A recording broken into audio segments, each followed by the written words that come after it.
সুখবর সুখবর শিক্ষার্থীরা অবশেষে স্কুলে রমজান মাসে পুরো ছুটি ঘোষণা দিয়েছে, যেটা তোমাদের জন্য অনেক বড় সুখবর। তোমরা অনেক অপেক্ষায় ছিলে শিক্ষার্থীরা। দেখো ইতিমধ্যে প্রথম আলো থেকে জানিয়ে দিয়েছে রমজান উপলক্ষে 8 মার্চের পরিবর্তে 18 ফেব্রুয়ারি থেকে বিদ্যালয় বন্ধ রাখার নির্দেশ দিয়েছে। সে সাথে বিভিন্ন নিউজ মাধ্যমগুলো জানিয়েছে যে পুরো রমজান মাসে মাধ্যমিক স্কুলগুলো বন্ধ রাখতে ইতিমধ্যে হাইকোর্ট থেকে নির্দেশ দিয়েছে শিক্ষার্থীরা।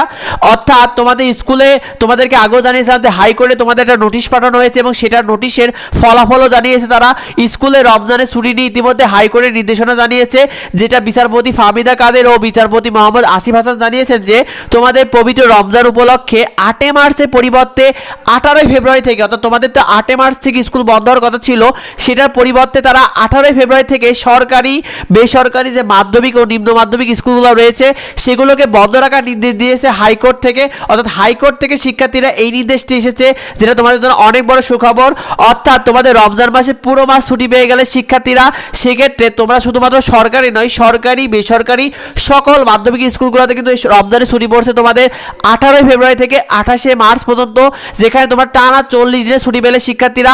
আর তোমাদের নোটিশটা খুব দ্রুত প্রকাশ হবে, যেহেতু হাইকোর্টের রিট এসেছে, অর্থাৎ নির্দেশ এসেছে, খুব দ্রুত তোমাদের নোটিশও দিয়ে দেবে। নোটিশ দেওয়া মাত্র আমরা তোমাদেরকে সেটাও জানিয়ে দেবো শিক্ষার্থীরা। ষষ্ঠ থেকে দশম শ্রেণীর শিক্ষার্থী সকল শিক্ষার্থীরা ছুটি পাবে, এটা তারা জানিয়ে দিয়েছে। তবে একটা দুঃসংবাদ রয়েছে শিক্ষার্থীরা এখানে তোমাদের, সেটা হলো স্কুলে রমজান মাসে পুরো ছুটি কারা পেল না।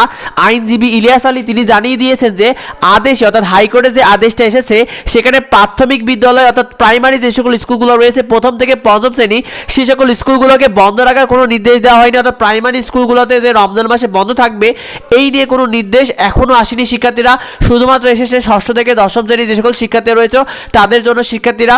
তো পরবর্তী আপডেটগুলো পেতে অবশ্যই আমাদের চ্যানেলটিকে সাবস্ক্রাইব করে রেখে ভিডিওটা বেশি বেশি করে বন্ধুদের মধ্যে শেয়ার করে দাও, যাতে অন্যরা জানতে পারে। নোটিশ আসা মাত্র আমরা তোমাদেরকে সেই বিষয়টাও জানিয়ে দেবো, সেগুলো পেতে সাবস্ক্রাইব করে রেখো। দেখা হয় পরবর্তী ভিডিওতে, পরবর্তী আপডেট। ধন্যবাদ সবাই।